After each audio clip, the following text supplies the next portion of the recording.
Hello guys, কেমন আছেন সবাই? চলে আসলাম আবার নতুন রান্না বান্না নিয়ে। আজকে তৈরি করব চালতার আচার।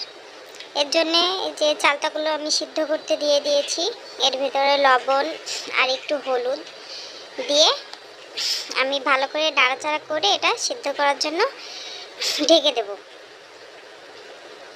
সিদ্ধ করতে একটু সময় লাগবে। এই যে আমার চালতা সেদ্ধ হয়ে গেছে। এখন আমি এটাকে একটি ছাঁকনিতে ঢেলে নেব। এই যে ঢেলে নিয়েছি। এবার চলে আসলাম মশলা তৈরি করার জন্য। আচারে যে মশলাটা আমি দিব সেটাই তৈরি করব। যেখানে 5 ফোড়ন ভাজছি, যেগুলো এবার আমি ব্লেন্ড করে নিব। চুলাতে সরিষার তেল দিয়ে দিয়েছি, এর ভিতরে কয়েকটা তেজপাতা দিয়ে দিলাম, আর এখানে থেতো করা রসুন দিয়ে দিলাম।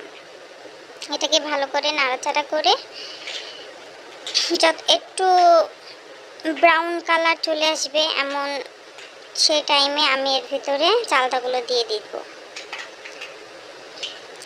চালতাগুলো ঢেলে দিয়েছি। এবার ভালো করে নাড়াচাড়া করছি। একটু নাড়াচাড়া করার পরে এর ভিতরে আমি চিনি দিয়ে দিলাম। চিনি দিয়ে এর ভিতরে একটু লবণ দিয়ে দিচ্ছি। চিনিটা গলে দেখুন অনেকটাই পানি বের হয়ে গেছে।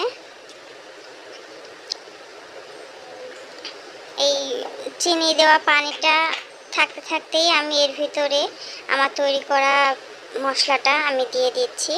এটা দিলে আচারের টেস্ট অনেক বেশি বেড়ে যায়। মশলাটা দিয়ে দিব এবং একটু কিছুক্ষণ হালকা আঁচে রান্না করে নেব। এবার এর ভিতরে আমি দিয়ে দিচ্ছি ভিনেগার। এটা যেহেতু আমি সংরক্ষণ করব সেহেতু আমি এটা এর ভিতরে ভিনেগার দিয়ে দিলাম। ভিনেগার দিলে এটা সহজে নষ্ট হবে না। তো এটা হালকা আঁচে রান্না করতে হবে। দেখুন আচারের কালারটা কি সুন্দর চলে এসেছে। এবার এটা আমি একটু নাড়াচাড়া করে এটাকে নামিয়ে নেব। প্রায় হয়ে গেছে। এই তো আমি একটি বাটিতে ঢেলে নিয়েছি। দেখুন আচারের কালারটা কি সুন্দর হয়েছে এবং খেতেও অনেক মজা ছিল। আপনারা এইভাবে বাসায় ট্রাই করতে পারেন চালতার আচার। দেখুন কি সুন্দর হয়েছে কালারটা, খেতেও কিন্তু ভালো হয়েছে। তো আপনারা তৈরি করে ফেলুন বাসাতে এমন মজার চালতার আচার।